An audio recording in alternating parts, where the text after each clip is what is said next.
Hola, en este video se explicará la valoración de los contratos swap sobre tasas de interés. En un video anterior ya se explicó el concepto de este swap de tasa de interés, IRS.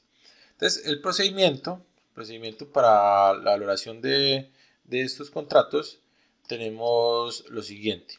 Entonces, primero, tres pasos básicos muy importantes. El primer paso, determinar las tasas FRA o las tasas forward, que esto también ya se explicó en un concepto anterior, en un video anterior. Entonces se va a calcular para cada uno de los intercambios del swap.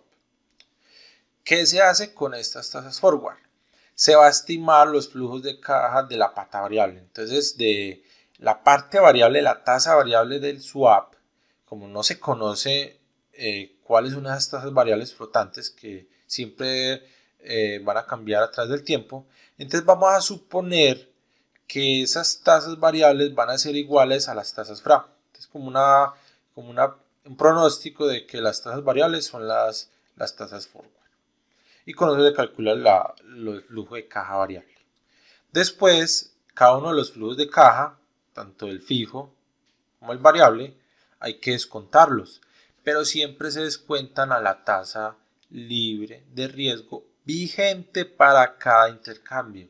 Entonces no es una sola tasa, es varias tasas libres de riesgo, una para cada vencimiento. Entonces para esto necesitamos la curva de tasas de interés, que va a ser las curvas cero cupón, tasas Iberes, tasas Libor y la curva de los test, de los test con los libres de riesgo. Entonces en la terminología tenemos la letra S para indicar el porcentaje de la tasa fija. O sea, en el swap se pacta una tasa fija y se intercambia por una variable. La parte fija se va a llamar la S.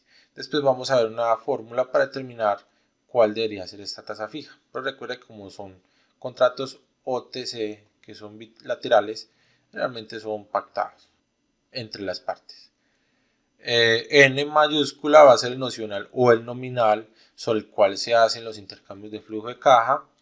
FRA va a ser la tasa a plazo, tasa implícita o tasa forward, que es la que nos va a ayudar a determinar los flujos de caja variable.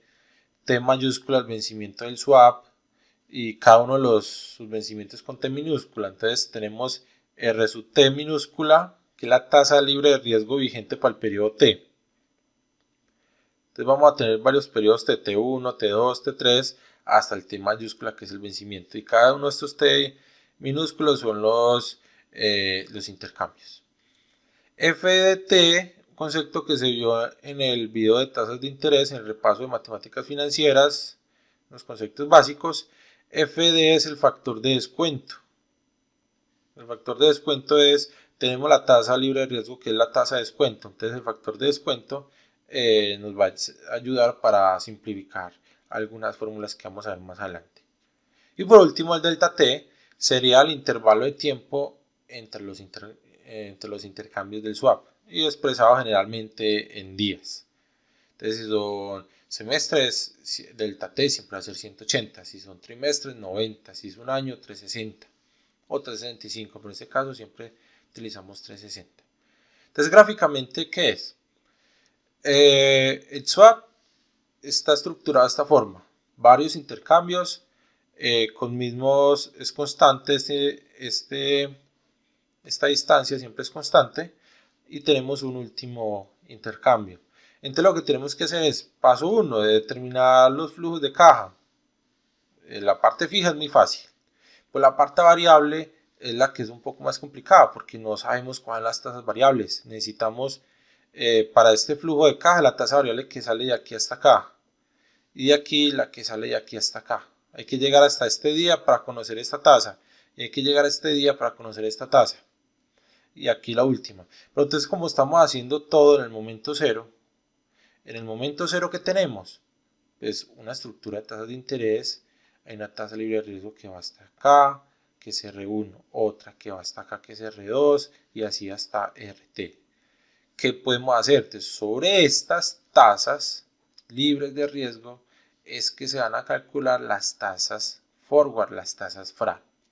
Con estas tasas FRA calculamos los flujos de caja variable. Pero recordando en el concepto de un swap, este primer flujo siempre se conoce. ¿Cuándo se conoció? El día cero. El día cero salió la tasa variable de aquí hasta acá, que la vamos a llamar FRA1, pero no es una tasa FRA. Pero para simplificar las fórmulas más adelante, debemos en FRA1, porque realmente es R1, la tasa libre de riesgo 1, que ya se conoce cuál es. Entonces, por ejemplo, si estamos en dólares, si esta es la estructura de tasas de la LIBOR, entonces las tasas FRA están sobre el LIBOR. Y se esperaría que el swap, la tasa variable, también sea LIBOR. Ya sea por más spread o no, pero se espera que también sea LIBOR. Entonces, teniendo esto, ya todos los flujos de caja, terminados las tasas FRA para estimar los flujos de caja variable, lo que resta es descontar cada uno, llevarlo a cero, hacer una resta y ya tenemos la valoración del swap.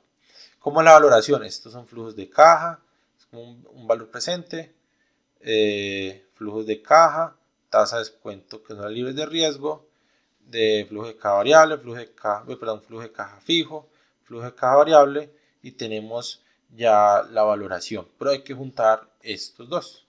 Entonces, ¿qué tenemos acá? La formulita anterior, la pata variable, cada uno de sus flujos de caja descontados a la tasa de descuento para cada periodo, sumados es la valoración de la pata, perdón, esta no es la pata variable, esta es la pata fija, de la pata fija. ¿Cómo se determinan los flujos de caja? Muy sencillo. Tasa fija, conocida, ya se sabe cuál es, fue pactada en el forward. Por el nominal, ya sabemos flujos de caja fijos. Entonces, hacemos esta valoración y podemos sacar estos dos términos, la sumatoria, quedan aquí, y entonces queda la fórmula de esta parte. Cuando se hizo el repaso de matemáticas financieras, se explicó que este concepto, esta fórmula, 1 sobre la tasa de descuento a la T, acá es T, es el factor de descuento. Factor de descuento para el periodo T. Entonces lo tenemos en este punto. Entonces esta formulita, que parte de esta se puede resumir en esta. Entonces la pata fija, ¿en qué consiste? ¿Cuánto es el intercambio en la parte fija? Tasa por nominal por la sumatoria de todos los factores de descuento. Factores de descuento de cada uno de los periodos. Vamos a tener varios factores de descuento. ¿Cuáles son esos factores de descuento? Entonces, volviendo a esto, tenemos que descontar 1, 2, 3, 4. Entonces hay 4 factores de descuento, uno asociado a cada tasa. Ahora la pata variable, la parte variable es flujo de caja variable por su tasa de descuento, de esta forma. Entonces tenemos el nominal o nocional, que se sabe cuánto es, más todas las tasas FRA que van a estimar pues, los futuros flujos de caja, más un spread. O puede que el spread sea cero o no. Entonces tenemos que de aquí saltamos a este punto. Este sería el flujo de caja variable, se descuenta. Hago la separación del factor de descuento de esta forma. Entonces la fórmula queda expresada de esta forma. Sacamos n por la sumatoria de todas estas tasas, más el spread, que es uno solo, por todos los factores de descuento. Si esto es 0, entonces queda de esta forma. Si no, entonces acá se le sumaría el spread.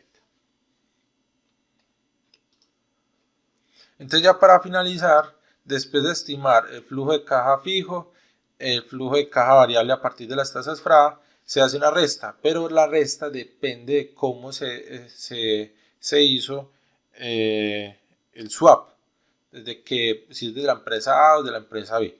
Entonces, por ejemplo, este es un swap donde se recibe tasa fija y se paga tasa variable.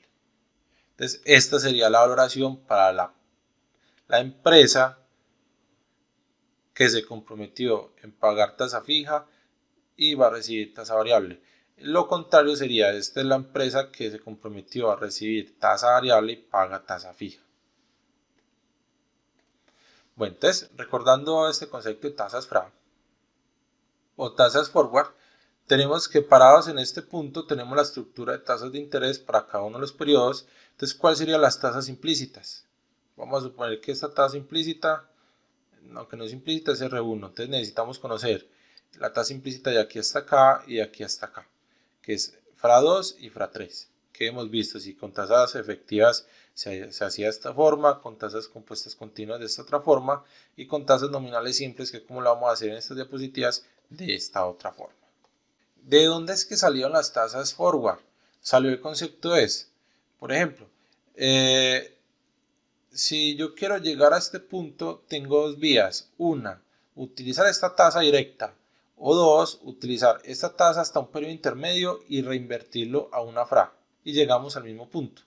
Entonces, podemos ver que la sumatoria de todos estos factores de descuento, aquí hay un factor de descuento, aquí hay otro factor de descuento y acá está el último factor de descuento, uno menos la sumatoria de todos estos factores de descuento por la multiplicación de la tasa FRA es lo mismo que 1 menos el factor de descuento del salto más grande, que es el concepto que se explicó en tasas FRA, que si la sumatoria de cada uno de estos periodos intermedios llego hasta cierto punto, debe dar igual que si hago el salto grande. Entonces 1 menos este factor de descuento, tenemos el mismo.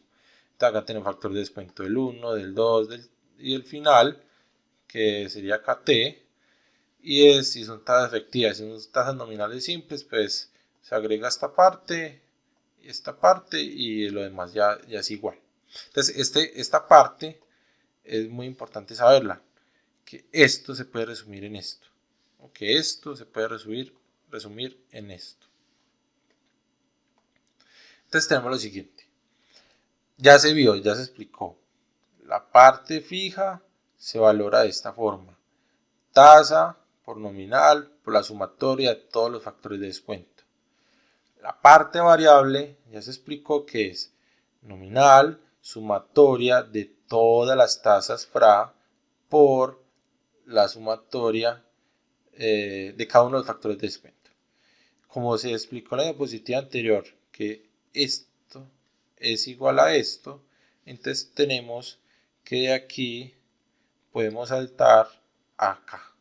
O sea, esto que está acá lo reemplazamos por esto. Entonces podemos decir que el swap de la parte variable va a ser igual a N1 menos F de T. Entonces sería el factor de descuento del periodo T de vencimiento y el N. Ahora, esta es la valoración. El valor del swap es la resta, ya sea este con este o variable menos fijo, pero esta es la valoración. Si vamos a suponer que este valor es igual a este, entonces quiere decir que el swap es igual a 0. Y este concepto desde el t igual 0 es muy importante tenerlo porque cuando estamos en la negociación del FRA y decimos, vea, necesito este FRA, esta tasa LIBOR, y la entidad financiera, listo, muy bien, entonces determinemos una tasa fija. La tasa fija justa de no arbitraje debería generar que las dos partes están equilibradas, no hay una con ventaja de la otra, entonces quiere decir que la valoración del swap en el momento 0 debería ser 0. Es nula esa valoración para que las partes sean equilibradas. Entonces quiere decir que la pata fija valorada a valor presente tiene que ser igual a la pata variable valorada a valor presente. Entonces teniendo esto, parte fija que es esta ecuación de acá, parte variable que es esta ecuación de acá, se puede despejar S que es la tasa fija. Entonces tenemos que es esta parte de aquí, bueno, los N se cancelan, tenemos esta parte de acá sobre este, entonces tenemos esta parte de acá sobre este, entonces esta fórmula quiere decir, cuando está valorando el swap, ¿cuál debería ser la tasa fija de la cual el swap tiene un valor igual a 0? Esta fórmula. Pero como, bueno, entonces podemos resumirla más. Como ya se explicó esto, ¿qué es esto?